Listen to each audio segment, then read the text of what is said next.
Bonjour et bienvenue sur France 24, bienvenue pour une interview exclusive avec Ousmane Sonko, c'est le président du PASTEF.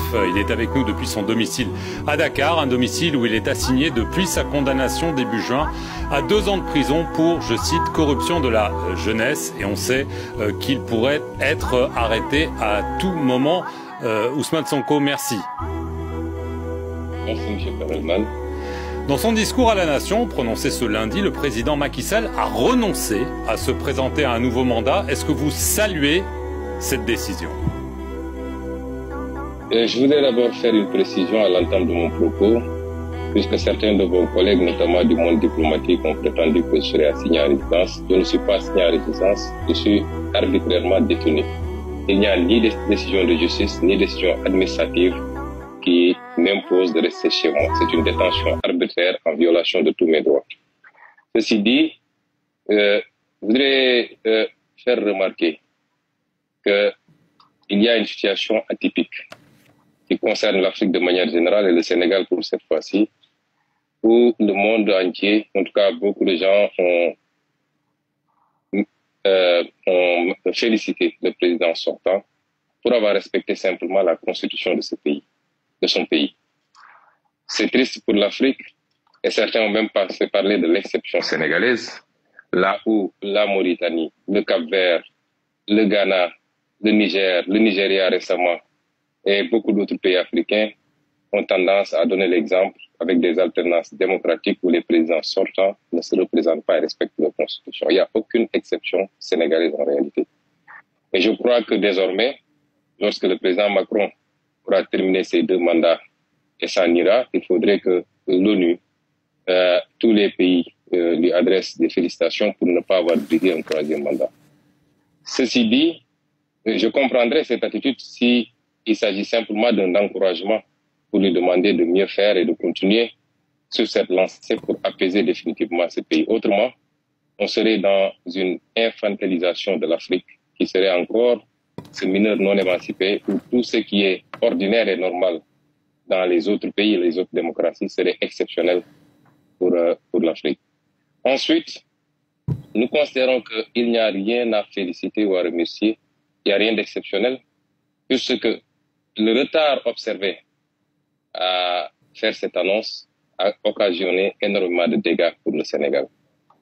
Si le président de la République avait, dès le début, clairement signifié, comme il l'a dit quand il nous présentait son référendum en 2016, comme il l'a dit dans son livre, et comme il l'avait dit dans beaucoup de vidéos lorsqu'il voulait briguer un second mandat, que c'était son dernier mandat et qu'il n'avait pas le droit de briguer un autre mandat, on n'en serait pas là où on en est de 2021 à maintenant avec son lot de morts, d'emprisonnement, de dégâts matériels. Les conséquences ont été immenses et énormes parce que, en réalité, le président Macky Sall n'a pas abdiqué parce qu'il serait un démocrate. Il a abdiqué parce qu'il y a eu la pression de son peuple d'abord. Que les complots qu'il a ourdis contre ma personne ont échoué parce que le peuple sénégalais s'est dressé pour dire non. Mais il a reculé parce qu'il y a eu la pression internationale également. Il y a également toutes ces plaintes au niveau de la CPI et de différents organismes des Nations Unies. Il n'a pas reculé, il a toujours eu cette intention de briguer une 3e candidature. Il l'a toujours eu jusqu'à la dernière minute. Ousmane Sonko, quand même, vous l'avez traité de dictateur. Un dictateur, par définition, ça ne décide pas de quitter le pouvoir. Alors certes, vous dites que c'est tard, mais mieux vaut tard que jamais quand même. Je dis qu'un dictateur peut quitter le pouvoir de plusieurs manières possibles. Quand je parle de dictature, c'est par rapport aux actes qui ont été posés et qui continuent à être posés. Tenez-vous bien, hier, quelques personnes se sont mobilisées à la porte du palais de la République de manière spontanée, sans aucune autorisation, prétendument pour féliciter et remercier le président de la République. Au même moment, 17 personnes étaient placées sous mandat de dépôt parce qu'ils s'étaient déplacés vers ma résidence pour s'enquérir de ma situation et dénoncer l'illégalité qui frappe ma détention arbitraire. Et tous les jours, nous vivons cela. Quand un président de la République recrute des milices privées et leur permet d'ouvrir le feu sur des manifestants désarmés, comment on peut appeler ça, monsieur Perelman? Quand un président de la République instrumentalise la justice pour s'attaquer à son opposition, à la presse, aux lanceurs d'alerte, à tous ceux qui ont une opinion dissidente, est emprisonné à tour de bras. Aujourd'hui, on a presque 700 prisonniers politiques dans les geôles de Macky Sall. Comment vous voulez qu'on l'appelle? Si les gens pensent que la dictature, il faut attendre qu'on soit sous le régime de Ceausescu ou de la Corée du Nord, non. Pour un pays comme le Sénégal, qui a connu la démocratie, qui a grandi dans la démocratie et la liberté, ce qui s'est passé ces 10 dernières années est scandaleux et catastrophique. Jamais le Sénégal n'a connu ce niveau de violence d'État. Et c'est pourquoi je parle de dictature. Et je dis, je le réitère, le président de la République a cédé à la pression populaire et à la pression internationale. Et ce n'est qu'un premier pas. Juste une question. Est-ce qu'il y a, en ce moment même, entre vous et le président, ou entre vous et le pouvoir, des discussions pour essayer de trouver une solution qui permette, en effet, d'avoir une élection présidentielle inclusive, ou est-ce qu'il n'y a absolument pas de contact entre vous et Macky Sall? Au moment où je vous parle, il n'y a aucun contact officiel ou officiel entre moi et le président Macky Sall. Et je voudrais dire simplement que voilà un homme qui, pendant des années, s'est acharné sur ma personne et sur mon parti politique, a utilisé tous les leviers d'État, la violence policière, les milices, l'instrumentalisation de la justice, qui s'est attaqué à ma personne, à ma famille.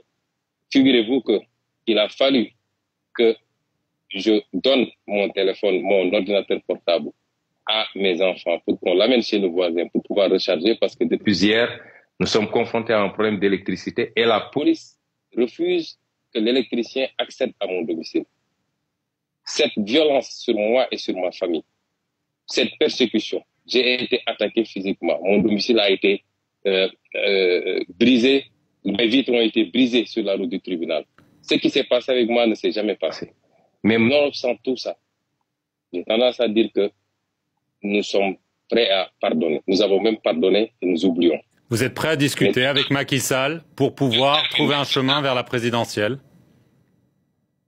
Ma candidature, je veux dire à M. Perelman ce que je veux dire. Rien n'a été fait pour le moment. Nous avons vu une certaine presse nationale et internationale même. Hier, on m'a transmis un article de vos confrères du monde diplomatique qui semblait supposer que avec l'annonce de la non-candidature du président Macky Sall, on nous aurait enlevé presque un moyen de revendication et de lutte. C'est tout à fait faux. Jusqu'à présent, les populations sénégalaises se sont soulevées. Est-ce qu'elles s'étaient soulevées pour la troisième candidature? Non. Elles s'étaient soulevées contre la persécution de l'opposant qui s'appelle Ousmane Sonko. Jusqu'au moment où on parle, le débat sur la candidature n'avait pas encore pris cette importance. Et je voudrais dire également que si vous voyez que après l'annonce de cette non-candidature, qu'est-ce que vous avez constaté au Sénégal? Est-ce que vous avez vu des scènes de liesse, de contestation? Non. Ça laisse presque indifférent les Sénégalais. On peut rester là-bas et faire ces analyses. Ce que les Sénégalais exigent aujourd'hui, c'est des élections libres, transparentes, inclusives, et que les Sénégalais puissent librement choisir leur président. C'est pas à Macky Sall de choisir le prochain président. Je ne suis même pas sûr qu'il puisse choisir un candidat consensuel dans son propre camp. Et c'est pas à lui, quelle que soit la nature des relations qu'il a avec Ousmane Sonko. Je n'ai jamais éprouvé de haine vis-à-vis de cet homme. Est-ce que vous lui tendez la main? Est-ce que vous lui dites, écoutez, vous avez fait un geste sous la pression de la rue, d'après votre interprétation, maintenant, asseyons-nous autour d'une table et parlons pour, en effet, apaiser la situation? Monsieur Perelman, nous sommes des patriotes, nous aimons ce pays et nous n'avons rien d'autre que ce pays. Et tout ce qui peut apaiser ce pays, nous sommes prêts à faire les sacrifices. Mais nous ne serons jamais dans certaines logiques, puisque le président Macky Sall pense que pour pouvoir discuter avec quelqu'un, il faut d'abord le soumettre par des décisions de justice télécommandées, par la violence policière. Nous sommes des hommes, des êtres dignes et fiers. On ne discute pas le couteau à la gorge. Tout ce qui peut apaiser ce pays, et il y va de son intérêt d'abord. Je dis, si le président Macky Sall pense qu'il peut utiliser les 7 prochains mois, les 7 mois qui restent de son mandat, pour continuer à essayer de persécuter le président Ousmane Sonko, il se trompe. Nous résisterons, comme nous l'avons toujours fait.